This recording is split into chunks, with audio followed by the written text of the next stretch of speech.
Welcome to the Eating at a Meeting podcast. I'm your host, Tracy Stuckrath, dietary needs expert, certified meetings manager, certified food protection manager. I have searched the globe to find people and businesses who are creating safe, sustainable, and inclusive food and beverage experiences for their employees, guests, and communities.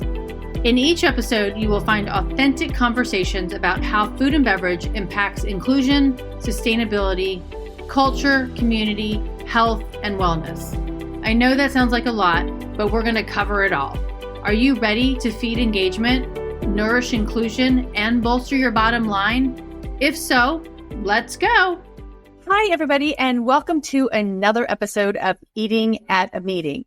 And I'm really excited to introduce you to Ben Parris. He's the executive head chef at Vere Horsley Estate in the UK, if you can tell by his accent when he talks. But I met him a couple of weeks ago at the IACC conference, and when we were in New Jersey, and we got talking about allergens, and I really wanted to make sure that I introduced you to him. They manage a lot more allergens than we do on their regulations, 14 versus 9 here in the US. And they've been doing it for a lot longer, right? Since 2014? That's right. Yeah. 10 years-ish. Yeah. 10 years-ish. So before we jump into managing food allergies, can you tell us what initially drew you to a career in culinary? Yeah, my mum was a chef cook when I was born. So she used to do sort of director's dining locally, and that sort of burning passion of cooking was sort of pushed down to me from an early age. I've always enjoyed cooking from, I think, sort of 4 or 5 years old, and there was never any other thing I wanted to do. Mum's got school books when I was like 6, 7, 8 years old. I just wanted to be a chef. That was all I wanted to do. So yeah, it's born and bred into me. That's awesome. The only thing I wanted to do. Well, that's good. And so you went to high school. Did you do cooking classes in high school and then go to culinary school, or? Yeah, so we did. It's called home economics over here back then. Yep. And it was very basic cooking. There was nothing decent. There was no sort of drilling down into anything exciting, really. It was just run-of-the-mill school lessons. But yeah, went straight into college at 16, did 2 years at college, and moved up to London when I was finished that at 18. That was great. All right. Awesome. And you've worked in a wide variety of venues, not just resorts. Let's talk about the difference between those and managing food and beverage at a restaurant versus a resort. Yeah, so I've done pretty much everything from 5-star hotels, restaurants, contract catering, brasseries, restaurants, nightclubs. I've pretty much done everything. So a pretty broad scope, really. I worked in London for 12 years. So I started at Savoy, did 4 years at Savoy Hotel in London. Then moved to Claridge's, the Oxo Tower, Tramp nightclub, Brasserie St Quentin, Mon Plaisir, a little French restaurant in Covent Garden. So I did a good solid 12 years in London, which was fantastic for my career. I loved it. Right. And then we moved back out to Surrey and Hampshire for a quieter sort of pace of life in 2006, I think it was. Mm-hmm. Oh, okay. But yeah, it's just great opportunities around here. It's commuter belt into London, so there's all sorts going around in this area. But yeah, London was where I sort of found my feet. We're very fortunate to meet some cool people and follow around with some of the friends I met up there into different positions in different hotels and restaurants around London. It was a good time. Tell us about Vere Horsley Estate. And it's a member of IACC, which is a organization of unique and small to mid-size conference venues. So tell us about that and who are your clients when you're cooking at that venue? So Horsley Estate is split across 2 buildings. There's an old mansion house, which was built in the 1820s, a very beautiful building, very unique for anywhere in the UK, really. Sort of stone-built, flint building. It's beautiful. There's a second part of the building, which is more modern. We've got 175 bedrooms, 50 meeting rooms, and the client base is literally anybody and everybody. We do a lot of corporate events. We do a lot of weddings up in the mansion house as well, and a small amount of leisure in that as well. So pretty broad demographic of sorts, really.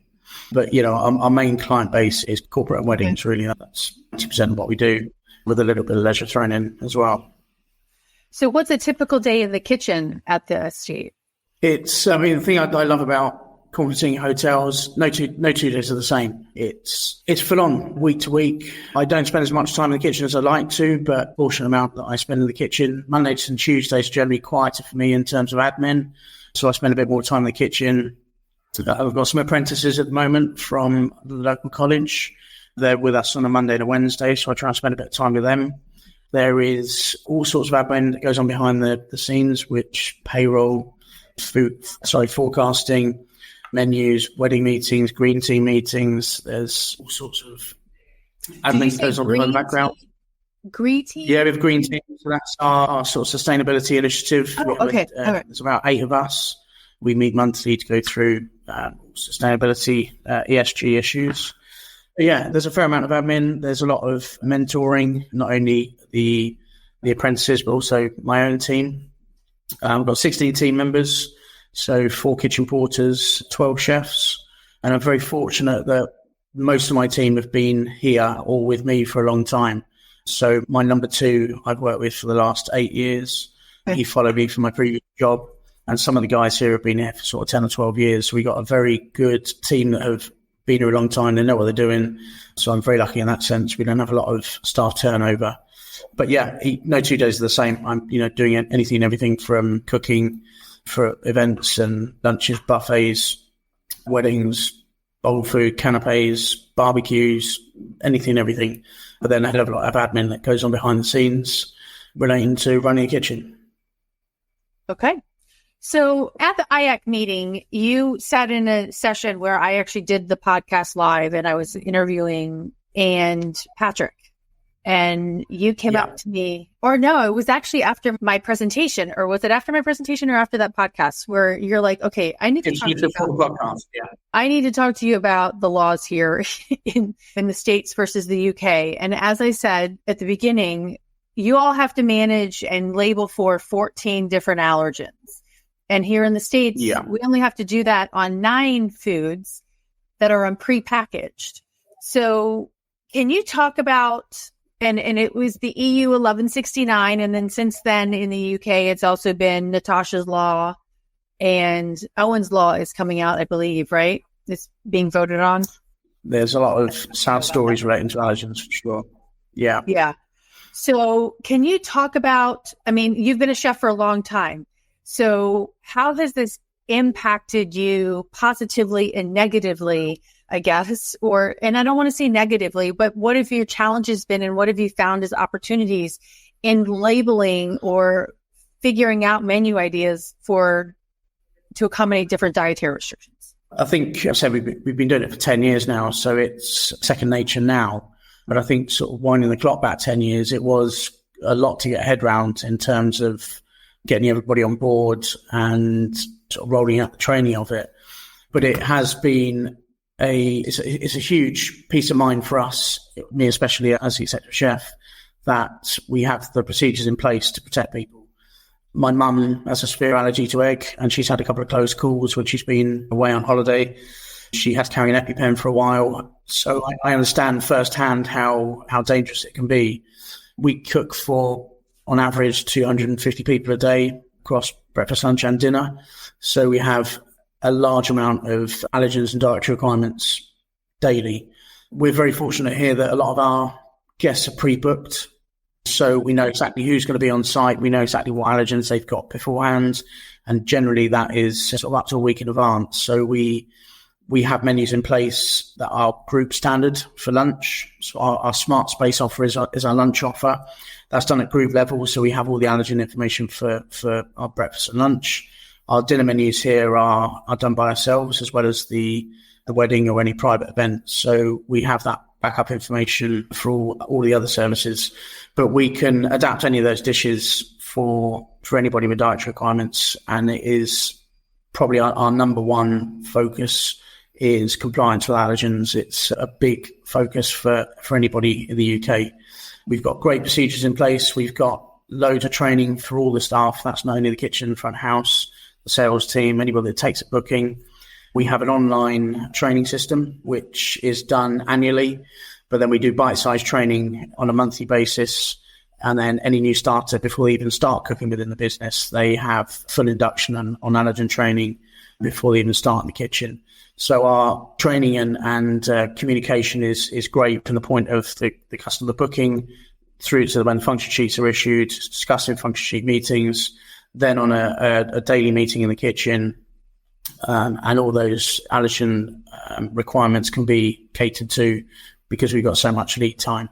Obviously, we have leisure bookings as well, but again, because it's so imprinted into our nature, it's flagged up with whoever takes the order. They come into the kitchen, they discuss it with the chefs, and thankfully we got all the right procedures in place that protect us as food operators.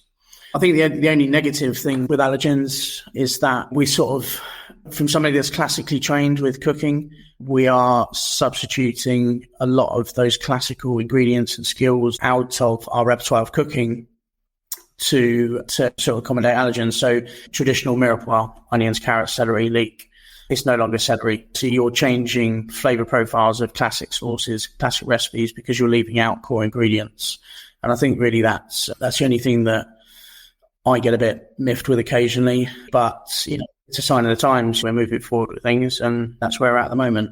But yeah, we sort of try to eliminate as much of the allergens as we can, rather than adapting everything all the time. Well, okay, and there's so many things to unpack there.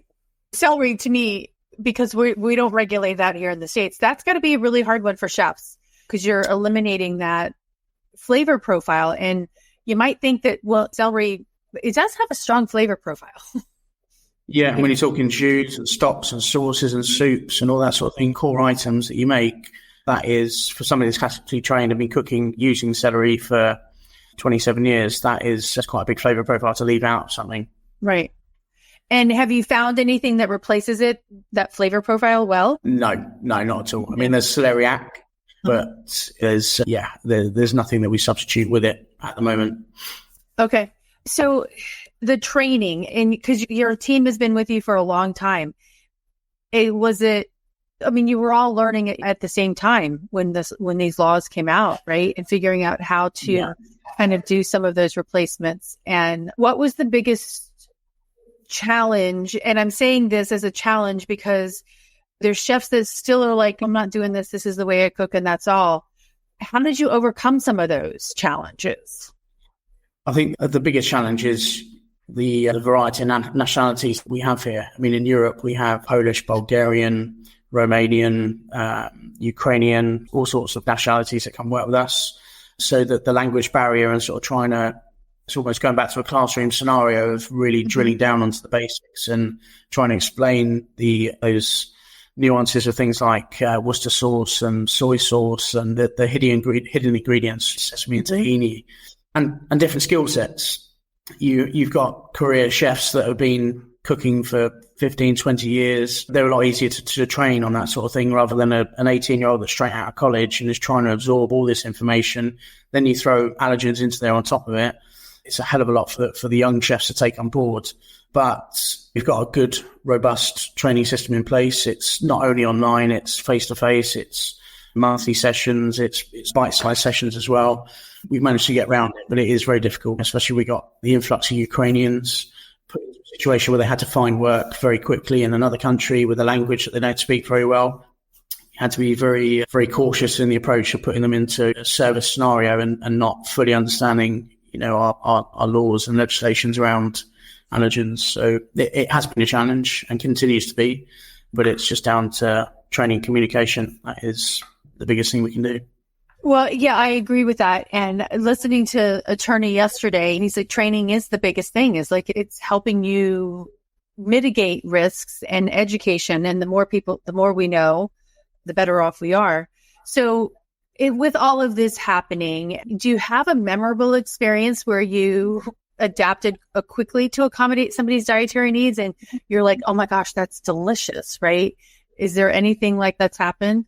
There's a lot of scenarios. It's very difficult to adapt to an order that's come on last minute, but we've certainly adapted dishes where we've had a dish with meringue on for example. We had a wedding dish with meringue on, and you used the chickpea water to make a vegan meringue or an eggless meringue. So we try and innovate as much as we can to create substitutes for dishes.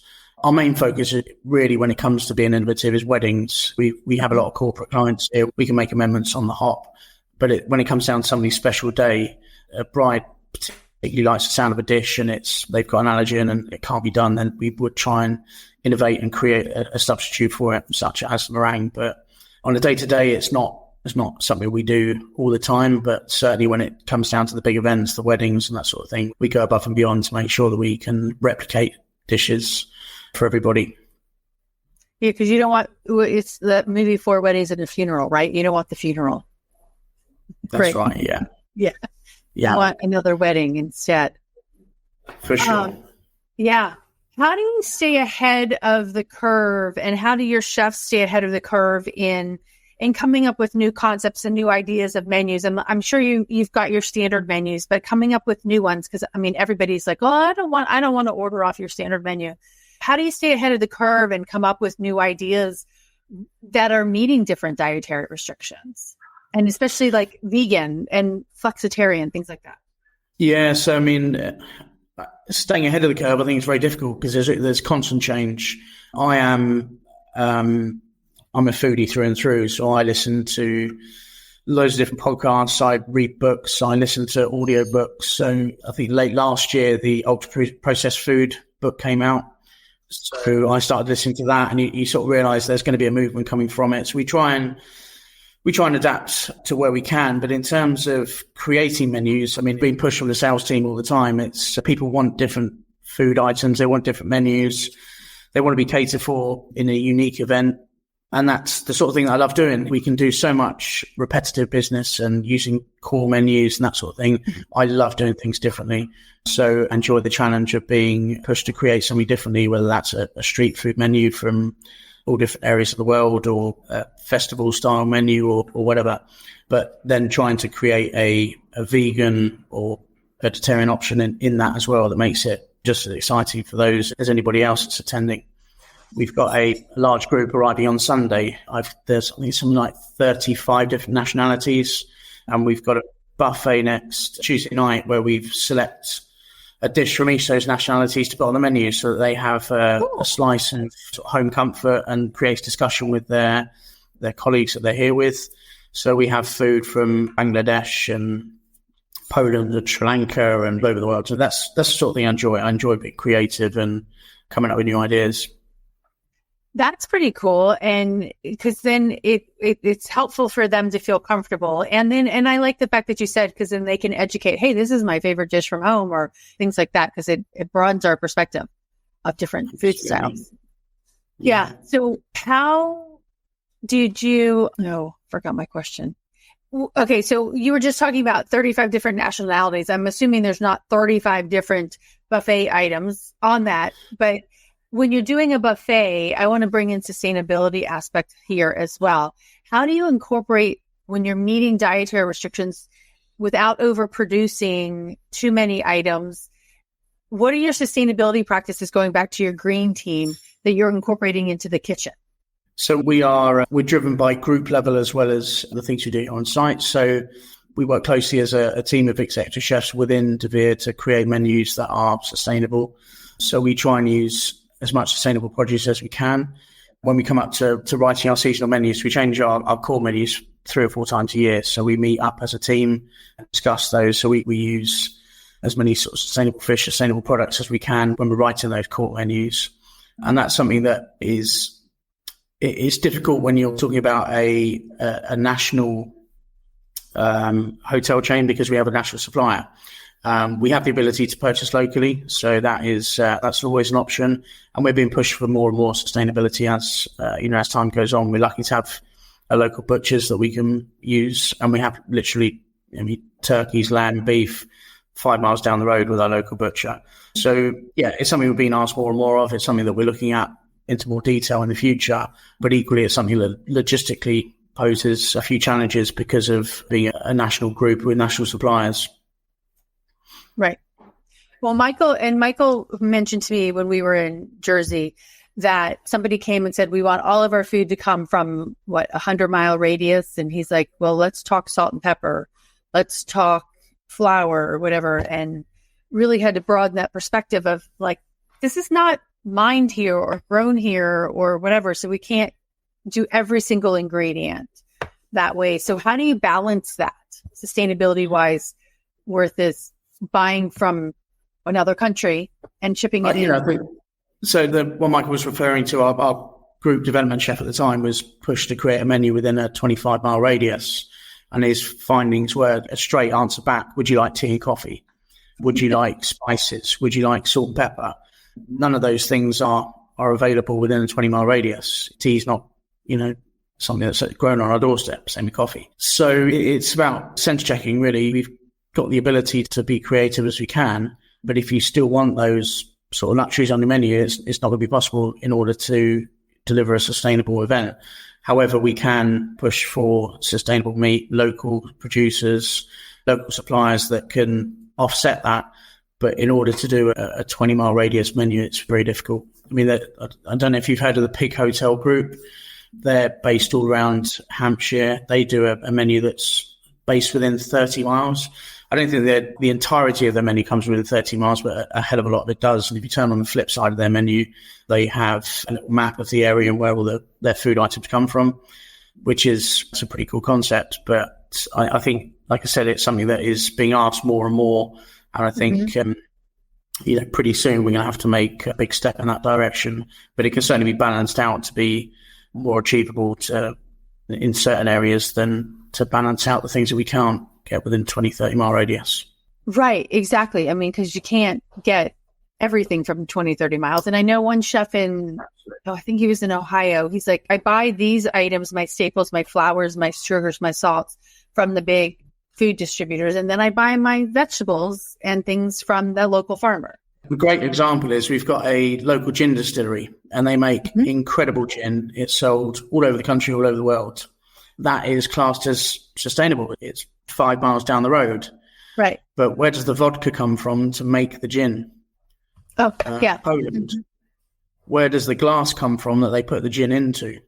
So although you think something is sustainable and local, when you sort of deep dive into where the produce comes from, it's not as sustainable as you first think. It might only be 7 miles down the road, but the vodka and the bottles are going to be transported from all over Europe. And then when you introduce the aromats, the spices, they can come from all over the world.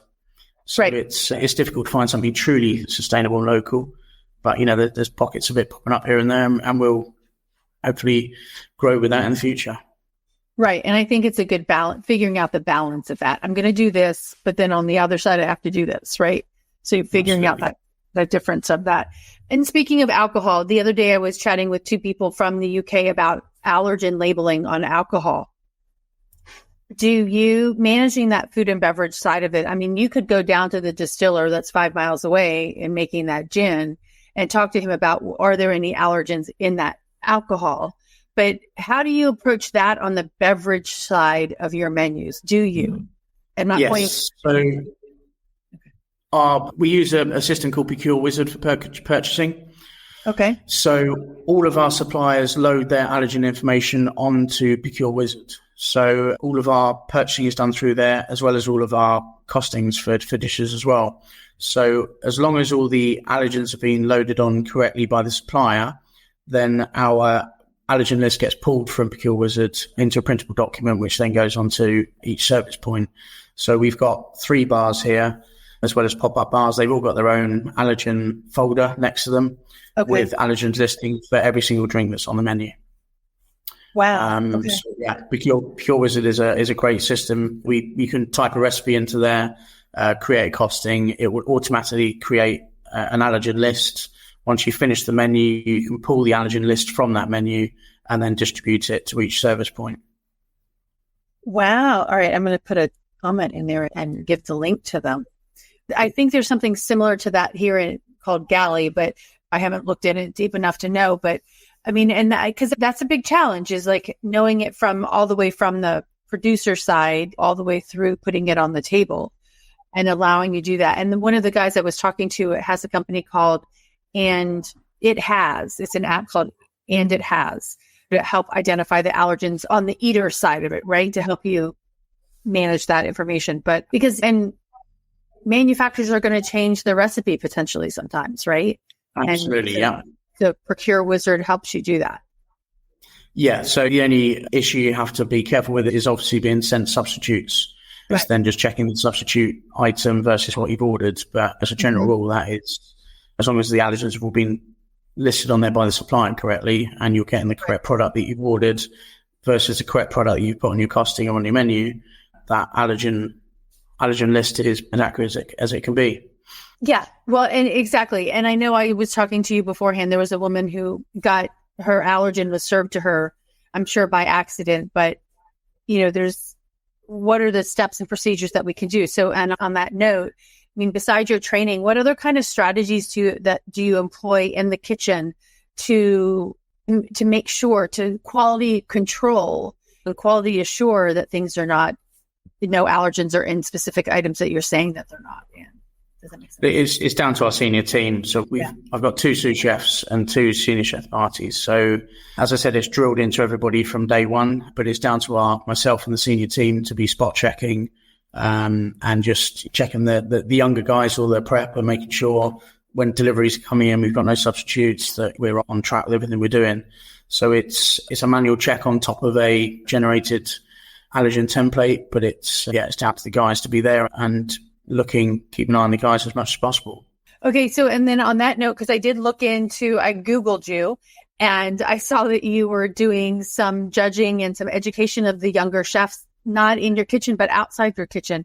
And earlier you said it's really challenging trying to teach them how to be a chef, but also managing that kind of data. What are some things that you're educating them on, and what's some advice that you would give them? I mean, I've done a couple of things recently. One of them was a school cookery competition, which I went and judged, which was great to see these kids like 12, 13, 14 years old. They had to create a start and a main course in an hour and a half, but it had to be costed as well with a method and recipe. Great cookery skills for such young kids out there. And I think it's great to be able to step out of the kitchen and give back to some of the young kids that are cooking, but also the students at the local colleges. I just think they're so lucky in their generation that they've got information at their fingertips. When it came to me learning to cook in the mid-90s, information was all cookbooks. That was pretty much it. You want a cookbook or a magazine, that was the only way to learn. Whereas these guys got TikTok and Instagram and Facebook and YouTube. There is so much information at their fingertips. It's just down to them to sort of push them to go out there and learn and absorb as much as they can from these fantastic resources that are free to anybody. They're very lucky to have such a great wealth of information at their fingertips. It's got a message from Tracy saying that power's cut off, which once disappeared. Yeah, so following on, I just think the students, the young kids of today have got so much information at their fingertips. They're blessed to have so much recipes and ideas in such condensed form on so many points of apps and things on the internet. Very lucky. Okay, so where I disappeared on you? Oh, you did. The power went out. A big storm is coming through. I heard the thunder and then the power went out. So you held your own, right? Yeah, there's a bit of a gap there. I wonder what was going on, but yeah, all good. Okay. You just kept talking. That's good. It's interesting too, when you're talking about the young chefs, do you feel like they're bringing any of their knowledge around their friends' allergies or their choices in food and beverage nowadays to the kitchen? I think that generation, there's more allergens with the younger generation. So I think if they've encountered it, then yeah, for sure. But it's, they're aware of it. Allergens are on every single menu you go to in the UK. So they are aware of allergens before they even start picking up a knife. So it's a lot easier to sort of start that process with them, having a bit of knowledge from it. But right. Yeah, it's okay. It's okay. So how do you envision going forward? I mean, things around allergens have changed since you started being a chef, even when you started with your mom, right? Cooking with your mom. But where do you see the future of this going? And and incorporating sustainability into that too? What can diners expect when eating out because the number of people with food allergies just keeps growing. right? And I can't see the allergen list getting any smaller. I think it's only going to get bigger. I mean, one of our allergens is lupin. I don't really come across any products with lupin in it, and I've certainly never been made aware of anybody with a lupin allergy. I think it's a bit of a strange one, but we get so many with onions and garlic as an allergy. I think the allergy list is only going to get bigger, but I think possibly dropping out lupin, I just don't see. I think it's a bit of a weird one to have in there, but there is certainly pork isn't something we have to. It's not something we have to advertise on an allergen sheet. I think that will probably end up being put on there as an allergy. But yeah, I can only see an allergen list getting longer. Really, I think it's there's certainly a lot of repetitive allergens that aren't listed, which will eventually be put on there. I think that's I think pork is on the list for Korea, and so I do know it's on somebody's list. But and then have you experienced anybody with alpha gal or the mammal meat allergy? No, not so at all. it's from a tick bite. They got bit by a tick, and now they can't eat any mammalian meat. So no pig, no pork, pork and pig are the same. No beef, things like that. And some people I've met are so allergic that they can't eat organic food because the cow manure was used to grow those vegetables. Right. Yeah. Right. So that's a whole different can of worms, isn't it? Yeah, exactly. Yeah. I mean, and so thinking through that, and to the point where even medically necessary, that like there's people who have pig skin is used in medical procedures, and people are having reactions to it from that. But that's a whole nother level. It's like, hey, did you use bone broth or beef broth in this recipe, right? As going down to the same thing with celery, right? Yeah, I mean, I've had a couple of really serious ones. There was a young boy, I think he's about 10 or 11. He could have no E numbers, no idea. He couldn't eat he could only eat wild meat. So he could eat venison, game, duck, that sort of thing. All his vegetables had to be boiled in Evian water. He had a very strict diet. So with that, at that particular venue I was working in, I had to have a full brief with his mum and dad prior to them arriving. And then just a list of, it was rather than being a list of ingredients he couldn't have, it was literally a list of ingredients that he could have. So he was eating like venison and mallard and grouse and all sorts of wild game meats. And it was a lot easier to manage that with things he could eat rather than things he couldn't. But there are some unfortunate people out there that have got some really serious cases. I just Googled it. The E numbers is the ingredient list of your packaged food. Replace the chemical or common name of particular food additives. They're used to enhance the color, flavor, texture, or prevent food from spoiling. So I'll research that. That's interesting. I've never heard that one either. And I guess it's food additives. Yes. Yeah. For shelf stabilization, things like that. Yeah. Yeah. Colorings, preservatives, all that sort of thing. Yeah. So, which goes back to sustainability. Using local and fresh ingredients that don't have any additives in it might be helpful. Yeah. Okay. So, Ben. Probably most local sustainable meals. Yeah. Yeah. There's probably most sustainable local food we've ever cooked. It was all wild. And it's funny because you put hair right behind whatever you said, venison in the hair, and it's hair's rabbit, not the hair from the animal. I had to double think about that, rethink that. Okay. So I asked you this question before we started. What is your favorite in all your travels and all the different experiences in food and beverage that you have? Do you have a favorite food that you like to eat? Yeah. So, I mean, we've all got the things that we like and dislike, but I listened to Heston Blumenthal's podcast, and previously we thought about, there's things I like cooking, there's things I like eating. But Heston broke it down into a really interesting sort of series of questions. What is your favorite favorite food to eat? Would that be out with your wife on a winter's night, sat by a fire in a pub? Or would it be your favorite thing to eat on a sunny Sunday afternoon with friends in your back garden? Would it be autumn, winter? Would it be breakfast, lunch, dinner? There's so many different categories in which you'd consider your favorite food. And I really heard that podcast. So I thought, quite, that is a really good response to that question, because there's so many nuances into any of those categories. Your favorite thing to eat in spring might be asparagus. Your favorite thing in winter might be a bit of braised beef. I wouldn't necessarily eat a fat burger in front of the wife whilst having a romantic meal on a Sunday in a pub. Whereas if you're sitting with your mates in the back garden having a few beers, you'd a burger stuffed with anything. So it's a funny question, and not really until I listened to his podcast. I thought it's quite an interesting answer to quite a common question, really. But it relates to the experience too. I love it. Absolutely, yeah. I mean, I love all food. It's lucky to be in a business where food is paramount in everything we do. But yeah, when you sort of drill into that question of what is your favourite, what do you like to eat? Yeah, it's a difficult question to answer if you put those questions around it. Right, exactly.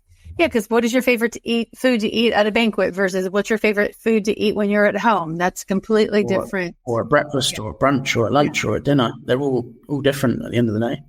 Right, exactly. I can eat blueberries all day long, though.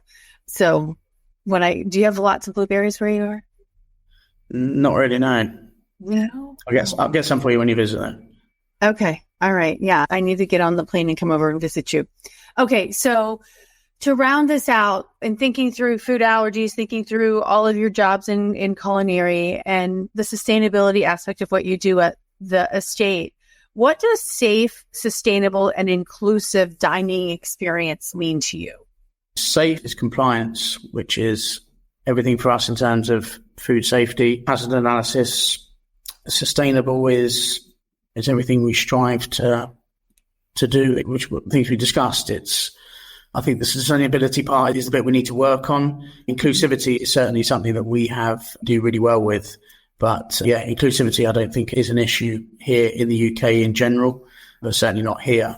But yeah, it's the inclusivity and the safety bit is easily manageable. The sustainable bit is the more difficult bit for us. And I think we've made a bit of headway into it. And I think that's the bit we're going to work on more and more in the future. But yeah, inclusive dining is everything we do. That's awesome. That's awesome. And because you want everybody to enjoy you want those people to come back to your venue, right? Yeah. You don't want the vegan sat at a table of 10 to look out of place because they got a salad whilst everybody else is eating something completely different. You want to try and make them eat a similar thing. All right. I'm going to actually, let me see if I can find it really quickly. This is what I was handed when I pre-registered in advance, and I said I'm gluten-free and dairy-free. All right. And this is what I was delivered for my lunch. Which is... Yes. Yeah. And then I'm going to see if I can do this other one. And then at a different venue, I need to make sure I cover that up. Oops. It was a plate of romaine lettuce with some sliced onions and tomatoes and a piece of very bland chicken on top. And some spices would be good. But I think to be fair, that, 15, 20 years ago, that was commonplace. But I think having the allergen procedures in place makes it a lot easier. We have all the allergen information there for all the ingredients in each dish. So it's second nature for all our guys. We've got a buffet outside. We've got a salad station, soup station, a hot station. We've got desserts. The guys can easily go out there now and just say, you can't have that, you can't have that, can't have that. Everything else, you're good. If there's something there that there's nothing dairy free, we can certainly go and make you something. And that process now is a hell of a lot easier. It's not, you shouldn't be treated like that. You shouldn't be given a chicken breast with a bit of fluff on the side. You should have a full plate and portion of food. And that, having those procedures in place makes that super easy for us now. So you feel like the procedures have actually helped you develop better menus. I say better, but develop menus that meet more needs. Yeah, I mean, I would say 6, 7, 8 years ago, if a vegan walked into the restaurant, it was like, okay, well, let's think of what we can do. Let's look in the fridge. Let's see what we've got available. Speak to the guest, ask them what they want. Whereas now a vegan walks into the restaurant and there is a vegan dish there. We know what vegan options there are. It's not just one option. There are a few options, and it just makes it incredibly easy for us now. Whereas we're certainly proactive now, whereas 7, 8 years ago, we were reactive. We are inclusive dining is in everything we do. It's second nature. All right. So we just got to pop in here a question. Roseanne said, unfortunately, many venues behave as though vegetarianism is the absence of meat. So you get lettuce, tomatoes, and a 3-bean salad. No thought about nutrition and taste. Wholeheartedly, Roseanne. I agree with you. Even for any dietary restrictions, right? I agree. Yeah. Yeah, I mean, I'm not a fan of substitute meats or that sort of thing, but we've always got tofu and tempeh and a whole host of other protein items that we can put in there as well. All right, speaking of that, did you see that huge jackfruit in New Jersey at the competition? Yeah. So do you use a lot of jackfruit? That was huge. But it was massive, wasn't it? So they're prevalent around in Thailand and the surrounding areas. But yeah, jackfruit has been around for a while. We've got a specific vegetarian supplier called Vegetarian Express. They make jackfruit burgers, jackfruit wings, all sorts of protein-based items from a jackfruit. But yeah, we have loads of other options as well. But we don't buy a jackfruit in whole. That's generally something that's been turned into something. Right. Yeah. I've never seen a human. I mean, it was like twice the size of a watermelon, isn't it? Massive. It was, it seemed bigger than a watermelon, but yeah. So yeah, that was crazy. All right. Well, Ben, I really appreciate this. And I appreciate the fact that over the course of 10 years now that you, because of policies and restrictions and your training, that you've used this to me as an opportunity to gain new business and to welcome new guests to your table. Absolutely. No, I think it's only a good thing. We learned a hell of a lot, and it's, like I say, it's just second nature now. It's an easy thing to manage and monitor. Yeah.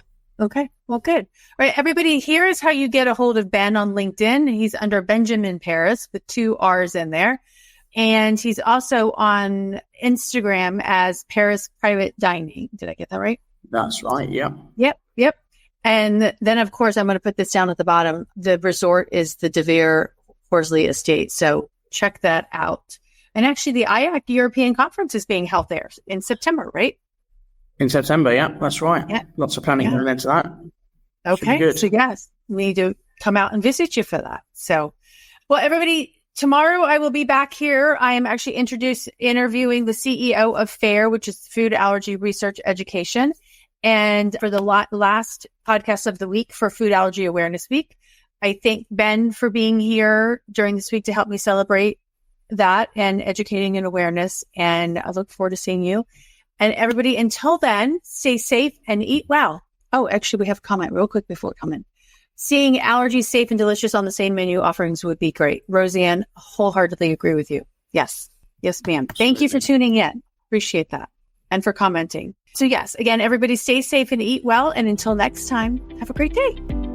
Thanks for listening to the Eating at a Meeting podcast, where every meal matters. I'm Tracy Stuckrath, your food and beverage inclusion expert. Call me and let's get started right now on creating safe and inclusive food and beverage experiences for your customers, your employees, and your communities. Share the podcast with your friends and colleagues at our Eating at a Meeting Facebook page and on all podcast platforms. To learn more about me and receive valuable information, go to tracystuckrath.com. And if you'd like more information on how to feed engagement, nourish inclusion, and bolster your bottom line, then visit eatingatameeting.com.